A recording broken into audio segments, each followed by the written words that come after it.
एक गांव जो अब केवल जमीन का टुकड़ा नहीं बल्कि संविधान, न्याय और सत्ता के टकराव का प्रतीक बन गया है।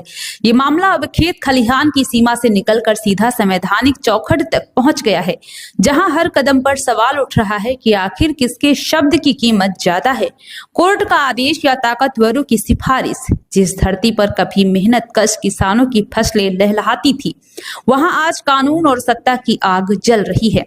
जहां एक और पुश्तैनी भूस्वामी अपने खतियान, रसीद और अदालत के साफ आदेश लेकर न्याय की उम्मीद कर रहे हैं, वहीं दूसरी ओर अनुसूचित जनजाति आयोग के सदस्य तालू बास्की का विवादित दौरा इस पूरे मामले की सच्चाई को धुंधला कर गया है। सवाल ये उठता है, अगर मामला न्यायालय में विचाराधीन था तो फिर आयोग के सदस्य किस संवैधानिक अधिकार से प्रशासन को यथास्थिति बनाए रखने की सलाह दे रहे हैं? क्या ये सीधे सीधे न्यायालय की अवमानना नहीं है? अगर ऐसा है तो फिर संविधान की शपथ लेने वालों के लिए इस शपथ का अर्थ क्या बचता है?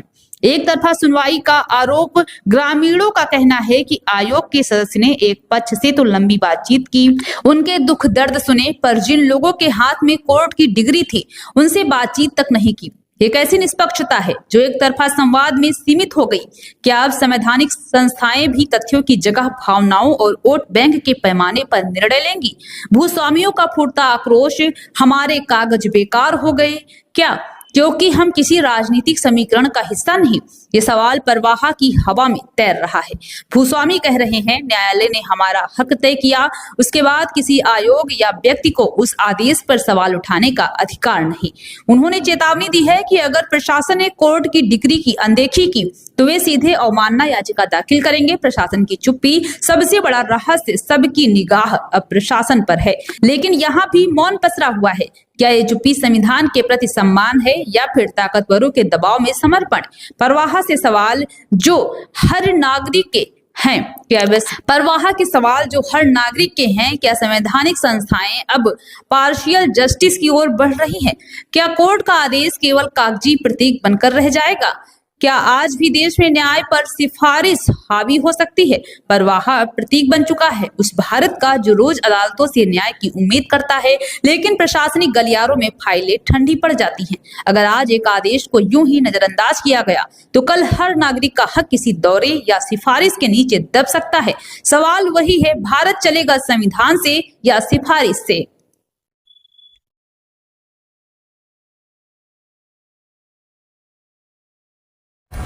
आपके जमीन विवाद में आयोग का कहना है कि यथास्थिति रखी जाए, तो क्या है यथास्थिति? और आयोग के इस आदेश से, मौखिक आदेश हालांकि मिला है, कितने संतुष्ट हैं? बिल्कुल भी संतुष्ट नहीं है। और यथास्थिति आयोग के सदस्य को शायद पता नहीं है कि यथास्थिति अभी ये है कि उन लोगों ने हमारी सारी ज़मीन पर जोताबाद कर लिया है और फसल की छिटाई कर दी है। तो यथास्थिति ये कैसी हुई? जजमेंट हमारे पास है।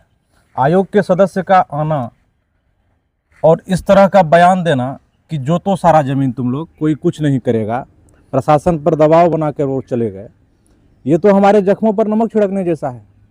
हमारे पास हाईकोर्ट का जजमेंट है, उसके बाद भी हम लोगों को दखल नहीं है ज़मीन पर। और आयोग के सदस्य को क्या इतना अधिकार है कि वो हाईकोर्ट के जजमेंट के अगेंस्ट आकर यहाँ पर कुछ नया फरमान जारी कर दे?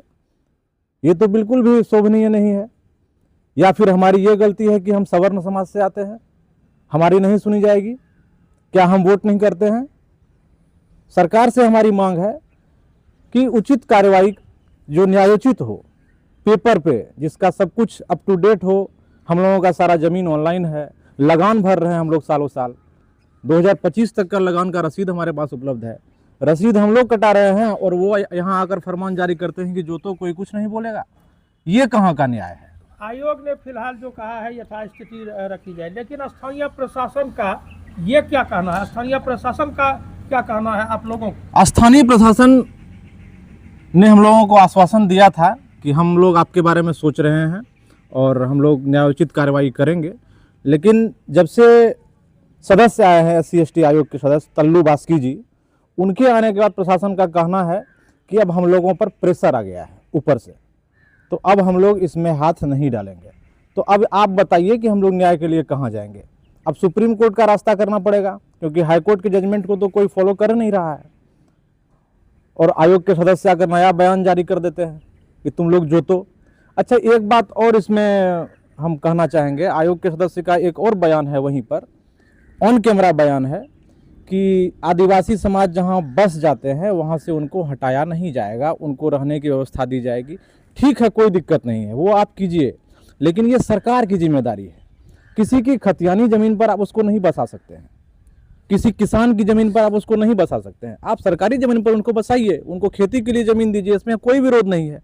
लेकिन हमारी ज़मीन पे क्यों आप ऐसा कर रहे हैं? क्यों हमारे ज़मीन पे उसको बसा रहे हैं? क्यों हमारे ज़मीन को उसको जोतने के लिए बोल रहे हैं? ये कहाँ का न्याय है?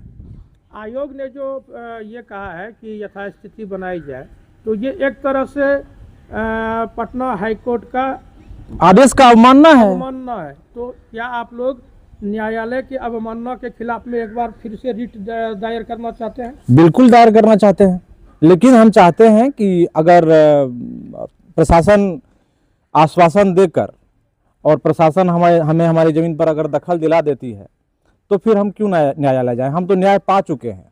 न्यायालय का चक्कर काटने में फिर 10 साल 20 साल 25 साल कौन दौड़ेगा? आखिर 4 पुश्तें खत्म हो गई। कब तक हम न्याय के लिए दौड़ते रहेंगे और न्याय पाकर पेपर लेकर दौड़ते रहेंगे और प्रशासन हमारी सुनेगी नहीं? आखिर कब तक चलता रहेगा?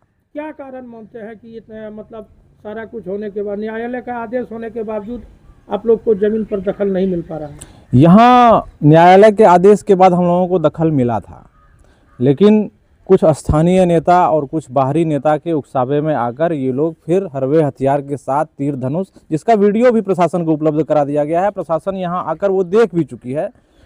उस खून खराबे वाले सिचुएशन में हम लोग नहीं जाते हैं खेत पे। वो लोग पूरे तैयारी के साथ आता है, धारदार हथियारों के साथ आता है, और हम लोग न्याय के साथ हैं, प्रशासन के साथ हैं। तो हम लोग चाहते हैं कि प्रशासन हमें हमारे ज़मीन पर दखल दिला दे। धन्यवाद।